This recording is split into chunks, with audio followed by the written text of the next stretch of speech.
नमस्कार दोस्तों, आप सभी का स्वागत है आपके अपने चैनल क्लास एवरीवेयर पर। तो दोस्तों, आज की इस क्लास में हम रेशियो एंड प्रोपोर्शन यानी कि अनुपात और समानुपात से रिलेटेड जो भी क्वेश्चन रेलवे और एसएससी के द्वारा पूछे गए हैं उनके बारे में डिस्कस करेंगे। और सभी क्वेश्चंस को मैं शॉर्ट ट्रिक से भी सॉल्व कराऊंगा और साथ में उनको सॉल्व करने की डिटेल भी बताऊँगा। तो क्लास आपके आने वाले रेलवे और एसएससी के सभी एग्जाम्स के लिए बहुत ही ज़्यादा इंपॉर्टेंट रहने वाली है। तो क्लास को बिना स्किप किए लास्ट तक जरूर देखना और हमारे चैनल को सब्सक्राइब करके हमारे साथ जरूर जुड़ जाना। तो चलिए आज के पहले क्वेश्चन से शुरुआत करते हैं। तो पहला क्वेश्चन है, तीन संख्याओं का योग 116 है। दूसरी और तीसरी संख्या का अनुपात 9:16 है और पहली और तीसरी संख्या का अनुपात 1:4 है। तो दूसरी संख्या ज्ञात करें। तो हमें क्या दिया है कि दूसरी और तीसरी संख्या का जो रेशियो है वो दिया है कितना, 9:16। और इसी तरीके से पहली और तीसरी संख्या का जो रेशियो दिया है हमको वो दिया है कितना, 1:4। और यहाँ पर अगर हम देखेंगे तो जो तीसरी संख्या है वो दोनों में इक्वल होनी चाहिए। तो तीसरी संख्या यहाँ पर कितनी है, 16, और यहाँ पर है 4।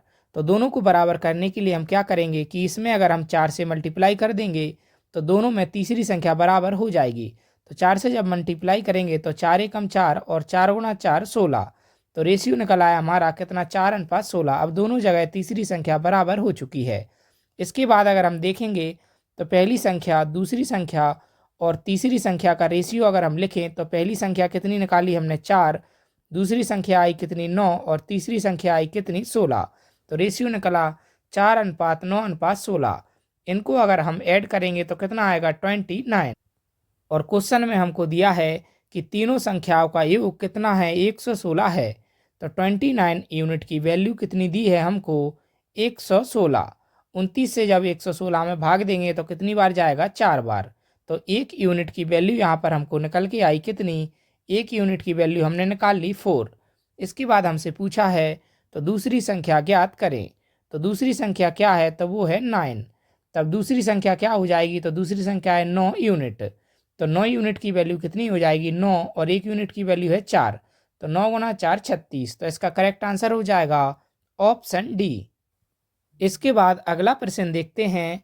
तो 1240 रुपये की धनराशि को ए, बी और सी में विभाजित किया गया, जिसे ए और बी की राशि का अनुपात 6:5 है और बी और सी की राशियों का अनुपात 10:9 है। तो सी का हिस्सा ज्ञात करें। हमें क्या दिया है कि ए अनुपात बी दिया है हमको कितना, 6:5, और बी अनुपात सी कितना दिया है हमको, 10:9। यहाँ पर हम देखें कि जो बी है वो दोनों में कॉमन है। तो बी जब दोनों में कॉमन है तो बी का मान समान होना चाहिए। यहाँ पर है बी 10 और यहाँ पर है कितना, 5। तो इसको भी हम बराबर करने के लिए क्या करेंगे, 2 से मल्टीप्लाई कर देंगे। तो 2 से जब हम मल्टीप्लाई करेंगे तो 2 गुना 6 12 और 2 गुना 5 10। तो दोनों जगह क्या हो गया, बी का मान हमने इक्वल कर दिया। इसके बाद हम क्या करेंगे, ए अनुपात बी अनुपात सी हमें क्या निकल के आएगा, तो ए का मान आया 12, बी का मान आया 10 और सी का मान आया 9। इन तीनों को अगर हम प्लस करेंगे तो कितना आएगा, 31। और हमें क्वेश्चन में दिया है कि 1240 रुपये की धनराशि को ए बी सी में विभाजित किया जाता है। तो इनके पास टोटल कितनी धनराशि है, तो वो है 1240। तो 31 यूनिट हमारे पास इसकी वैल्यू कितनी दी है, 1240। तो 31 चौका 124। तो 1 यूनिट की वैल्यू कितनी आ जाएगी, 40। तो 1 यूनिट की वैल्यू हमने निकाल ली यहाँ पर 40। हमसे पूछा है सी का हिस्सा ज्ञात करें। तो सी का हिस्सा कितना है, 9। तो 9 यूनिट की वैल्यू अगर हम निकालेंगे तो 9 में अगर 40 से मल्टीप्लाई करेंगे तो कितना आ जाएगा, 360। तो इसका करेक्ट आंसर हो जाएगा ऑप्शन बी, 360। इसके बाद अगला प्रश्न देखें। तो 7500 रुपये को ए, बी और सी में विभाजित करें। यदि ए और बी का हिस्सा 5:2 के अनुपात में है और बी और सी का हिस्सा 7:13 के अनुपात में है तो बी को कितना धन प्राप्त हुआ।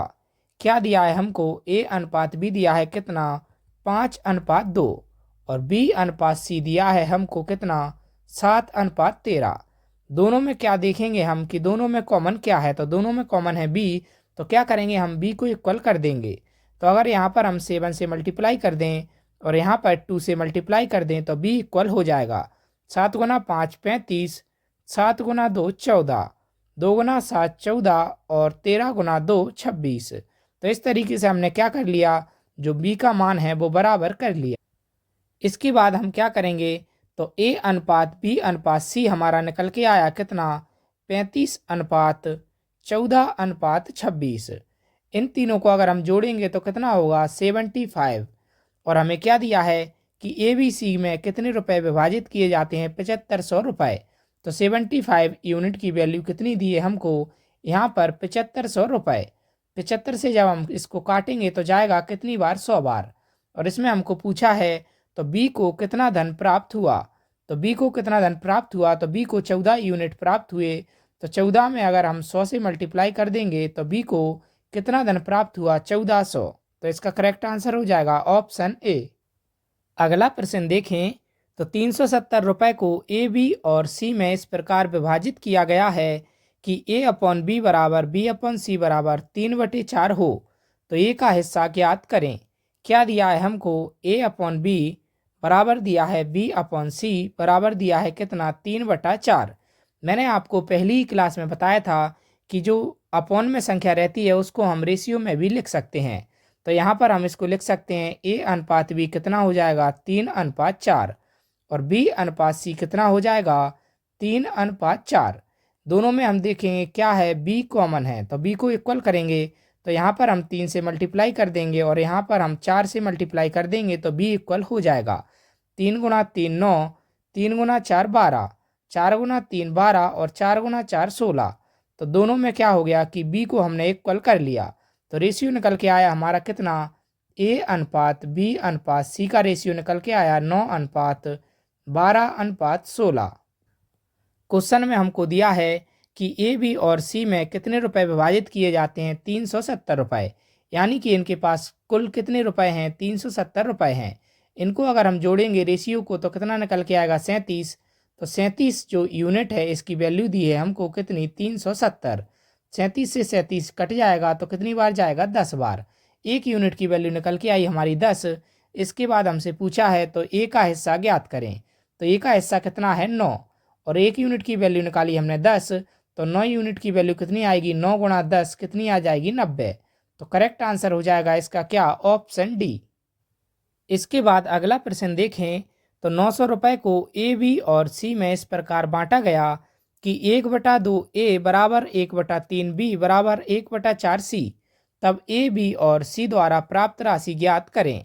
तो 1/2 ए बराबर क्या दिया है हमको, 1/3 बी बराबर दिया है कितना, 1/4 सी। और मैंने आपको पहली ही क्लास में बताया था कि अगर इस तरीके से कुछ भी संख्या आ जाए तो उसका रेशियो क्या होता है, तो ए अनुपात बी अनुपात सी कितना हो जाएगा, 2:3:4। और इसमें हमको क्वेश्चन में क्या दिया है कि 900 रुपये को ए बी सी में बांटा गया है। तो 900 रुपये को ए बी सी में बांटा गया है तो हम मान लेंगे ए की वैल्यू 2x, बी की वैल्यू 3x और सी की वैल्यू 4x।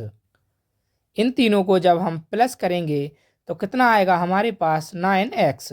9x की वैल्यू दी है कितनी, 900। 9 से जब हम इसको काटेंगे तो कितनी बार जाएगा, 100 बार। तो x की वैल्यू निकाल ली हमने कितनी, 100। अब हमसे पूछा है कि ए बी और सी द्वारा प्राप्त राशि ज्ञात करें। तो ए को कितनी राशि मिलेगी, तो ए को मिलेगी 2 × 100 कितनी, 200।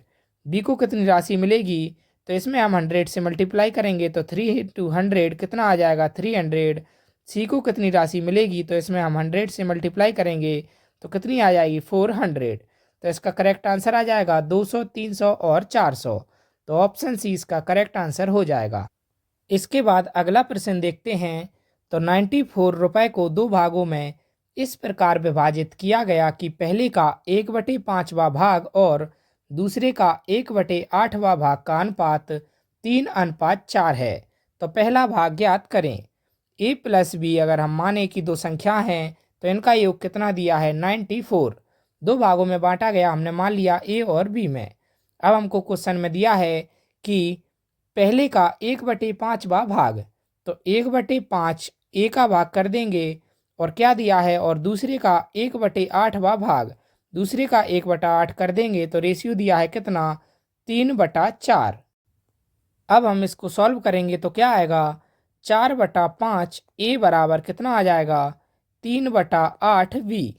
और ए अपॉन बी अगर हम निकालेंगे तो क्या निकल के आएगा, तो ए अपॉन बी हमारा निकल के आएगा कितना 15/32।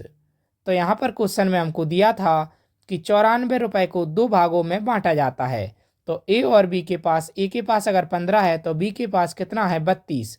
तो दोनों को अगर हम प्लस करेंगे तो कितना आ जाएगा 47। तो 47 यूनिट की वैल्यू हमको दी है कितनी 94। 47 से जब इसको हम डिवाइड करेंगे 94 को तो कितनी बार जाएगा 2 बार। तो 1 यूनिट की वैल्यू निकल के आई 2। अब हमसे पूछा है तो पहला भाग ज्ञात करें। तो पहला भाग क्या है हमारे पास, तो ए का भाग है कितना 15। तो पहला भाग है 15 यूनिट, तो 1 यूनिट की वैल्यू है 2, तो 15 यूनिट की वैल्यू कितनी आ जाएगी 15 गुणा 2 कितनी आ जाएगी 30। तो इसका करेक्ट आंसर हो जाएगा ऑप्शन ए। अगला प्रश्न देखें। तो एक व्यक्ति ने अपनी जायदाद को इस प्रकार विभाजित किया कि उसके पुत्र व उसकी पत्नी और उसकी पत्नी व उसकी पुत्री को प्राप्त जायदाद का अनुपात 3:1 है। यदि उसकी पुत्री को उसके पुत्र से 10,000 कम मिले हों तो कुल जायदाद कितनी थी। क्या दिया है हमको कि उसके सन और उसकी वाइफ और उसकी डॉटर, इनका अनुपात क्या दिया है 3:1। हम क्या करेंगे कि सन और वाइफ का जो रेशियो निकलेगा वो कितना निकलेगा 3:1, और वाइफ और डॉटर का जो रेशियो निकलेगा वो निकलेगा कितना 3:1। इसमें हम देखेंगे क्या है कि जो वाइफ है वो दोनों में कॉमन है। तो यहाँ पर तो वाइफ का रेशियो 3 है और यहाँ पर है 1। तो दोनों को इक्वल करने के लिए यहाँ पर 3 से मल्टीप्लाई कर देंगे। तो 3 गुना 3 9 और 3 गुना 1 3। तो रेशियो हमने क्या कर लिया इक्वल कर लिया।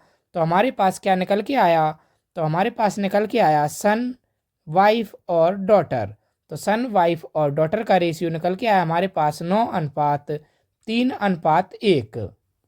इसके बाद हमको क्वेश्चन में दिया है कि यदि उसकी पुत्री को उसके पुत्र से 10,000 कम मिले हों तो सन को उसके डॉटर और सन के बीच का अंतर कितना दिया है 8 यूनिट। और वहाँ पर हमको क्वेश्चन में दिया है कितने कि पुत्री को 10,000 कम मिले। तो यहाँ पर रेशियो में कितने कम मिले 8 यूनिट। तो 8 यूनिट की वैल्यू हो जाएगी कितनी 10,000 के बराबर। 8 से अगर हम 10,000 को डिवाइड करेंगे तो कितनी बार जाएगा 1250 बार। तो 1 यूनिट की वैल्यू निकाल ली हमने 1250। अब हमसे पूछा है तो कुल जायदाद कितनी थी। तो टोटल जायदाद कितनी थी इनके पास, तो टोटल जायदाद है इनके पास 13 यूनिट। तो 13 यूनिट की वैल्यू क्या निकल के आएगी, तो 13 में अगर हम 1250 से मल्टीप्लाई करेंगे तो कितना आएगा 16,250। तो इसका करेक्ट आंसर हो जाएगा क्या ऑप्शन ए। अगला प्रश्न देखें। तो 1,80,000 रुपये की धनराशि को पी क्यू और आर में 2:7:9 के अनुपात में विभाजित किया गया है। यदि पी और क्यू का कुल हिस्सा आर के हिस्से के बराबर है तो पी और क्यू के हिस्सों का अंतर ज्ञात करें। तो रेशियो दिया है हमारे यहाँ पर क्या पी क्यू और आर। तो पी क्यू और आर का रेशियो दिया है कितना 2:7:9। और हमें क्या दिया है कि यदि पी और क्यू का कुल हिस्सा आर के हिस्से के बराबर हो तो पी और क्यू का जो कुल हिस्सा है वो कितना हो रहा है, वो हो रहा है 9। वह आर के बराबर हो तो आर के बराबर है तो रेशियो में हमको पहले से ही बराबर करके दिया है तो हमको कुछ भी चेंज नहीं करना। तो इनको अगर हम प्लस करेंगे तो कितना आ जाएगा 18 यूनिट। और 18 यूनिट की वैल्यू कितनी दी है हमको 1,80,000 रुपये। 18 से अगर हम इसको डिवाइड करेंगे तो कितनी बार जाएगा 10,000। तो क्या निकल के आई 1 यूनिट की वैल्यू हमने निकाल ली 10,000 रुपये। इसके बाद क्वेश्चन में हमको दिया है तो पी और क्यू के हिस्सों का अंतर ज्ञात करें। तो पी और क्यू के हिस्सों का अंतर कितना हो जाएगा, तो ये है 5 यूनिट। तो पी और क्यू के हिस्सों का अंतर है 5 यूनिट। और 5 यूनिट की जब हम वैल्यू निकालेंगे तो 5 और 1 यूनिट की वैल्यू है कितनी 10,000 रुपये। तो 5 यूनिट की वैल्यू निकल के आएगी हमारे पास 50,000 रुपये। तो इसका करेक्ट आंसर हो जाएगा क्या ऑप्शन ए 50,000 रुपये। अगला प्रश्न देखें। तो यदि 6200 रुपये को 1/2:1/3:1/5 के अनुपात में विभाजित किया जाए तो दोनों हिस्सों का मान ज्ञात करें। क्या दिया है हमको रेशियो 1/2:1/3:1/5। तो सबसे पहले हम क्या करेंगे इसको सही रेशियो में लाएंगे। तो सही रेशियो बनाने के लिए हम क्या करते हैं, सभी संख्याओं का, नीचे वाली संख्याओं का क्या करेंगे, एलसीएम लेंगे। तो एलसीएम आएगा 30। तो 2 गुना 15 30 और 15 एकम 15। 3 गुना 10 30 और 10 एकम 10। 5 गुना 6 30 और 6 एकम 6। और रेशियो में मैंने आपको बताया था कि जो भी संख्या कॉमन रहती है उसको हम हटा देते हैं। तो 30 सबके नीचे है तो यह कॉमन है, इसको हम हटा देंगे। तो रेशियो आएगा हमारा कितना, 15:10:6। और इनको जब हम प्लस करेंगे तो कितना आएगा हमारे पास, 31 यूनिट। और 31 यूनिट की वैल्यू हमको दी है कितनी, 6200 रुपये। 31 से जब हम काटेंगे तो जाएगा 2 बार, कितना आ जाएगा, 200। 1 यूनिट की वैल्यू आ गई 200। इसके बाद हमसे पूछा है तो हिस्सों का मान ज्ञात करें। तो 1 यूनिट की वैल्यू 200 आ गई, तो 15 यूनिट की वैल्यू कितनी हो जाएगी, 3000 रुपये। और इसी साथ कितनी हो जाएगी, 10 यूनिट की वैल्यू 2000 रुपये। और इसी के साथ 6 यूनिट की वैल्यू कितनी हो जाएगी, 1200 रुपये। तो आपका करेक्ट आंसर हो जाएगा 3000, 2000 और 1200। तो ऑप्शन ए इसका करेक्ट आंसर हो जाएगा। अगला प्रश्न देखें तो 1250 रुपये की राशि को ए, बी और सी में इस प्रकार विभाजित किया गया कि ए को बी का 2/9 भाग मिले और सी को ए का 3/4 भाग मिले। तो तीनों राशियां बताएं। तो हमको क्या दिया है कि ए को बी का 2/9 भाग मिले। तो ए बराबर 2/9 बी, और ए अपॉन बी अगर हम निकालेंगे तो कितना निकल के आएगा, 2/9। और इसी तरीके से हमको दिया है कि सी को ए का 3/4 भाग मिले। तो सी बराबर क्या हो जाएगा, 3/4 ए। तो सी अपॉन ए निकल के आएगा हमारा कितना, 3/4। तो यहाँ पर हम क्या करेंगे, देखेंगे कि दोनों में कॉमन क्या है। तो दोनों में कॉमन है ए। तो ये यहाँ पर 4 है और यहाँ पर है 2। तो दोनों जगह हम ए को बराबर कर देंगे। तो क्या करेंगे, यहाँ भी 2 से मल्टीप्लाई कर देंगे और यहाँ भी 2 से मल्टीप्लाई कर देंगे। तो ए अपॉन बी हमारा निकल आएगा कितना, 4/18। यहाँ पर भी ए का मान 4 हो गया और यहाँ पर भी ए का मान 4 हो गया। तो दोनों जगह ए का मान हमने क्या कर दिया, इक्वल कर दिया। तो यहाँ पर हमारा ए अनुपात बी अनुपात सी निकल के आएगा कितना, 4:18:3। और क्वेश्चन में हमको दिया है कि ए, बी और सी में 1250 रुपये को विभाजित किया जाता है। तो इन तीनों को अगर हम जोड़ेंगे तो कितना आएगा, 25 यूनिट। और 25 यूनिट की वैल्यू हमको दी है कितनी, 1250। 25 गुना 5 125। 1 यूनिट की वैल्यू हमने निकाल ली कितनी, 50। तो हमसे पूछा है तो तीनों की राशियां बताएं। तो तीनों राशियां अगर हम निकालेंगे तो इसमें अगर हम 50 से मल्टीप्लाई करेंगे तो कितना आ जाएगा, 200। 18 में अगर हम 50 से मल्टीप्लाई करेंगे तो कितना आ जाएगा हमारे पास, 900। और 3 में अगर हम 50 से मल्टीप्लाई करेंगे तो कितना आ जाएगा हमारे पास, 150। तो राशियाँ निकल के आई हमारी 200, 900 और 150। तो इसका करेक्ट आंसर हो जाएगा ऑप्शन बी। तो दोस्तों यहाँ पर जो भी इम्पोर्टेंट क्वेश्चंस थे वो सारे के सारे मैंने आपको सॉल्व करा दिए। उम्मीद करता हूँ क्लास आपको अच्छी लगी होगी। अच्छी लगी हो तो क्लास को लाइक ज़रूर कीजिएगा और हमें कमेंट करके ज़रूर बताइएगा। और हमारे चैनल को सब्सक्राइब करके हमारे साथ ज़रूर जुड़ जाइएगा डेली ऐसी मैथ की प्रीवियस ईयर क्वेश्चंस की सीरीज के लिए। मैं इसी तरीके से टॉपिक वाइज रेलवे एनटीपीसी के लिए क्वेश्चंस लाता रहूँगा। धन्यवाद।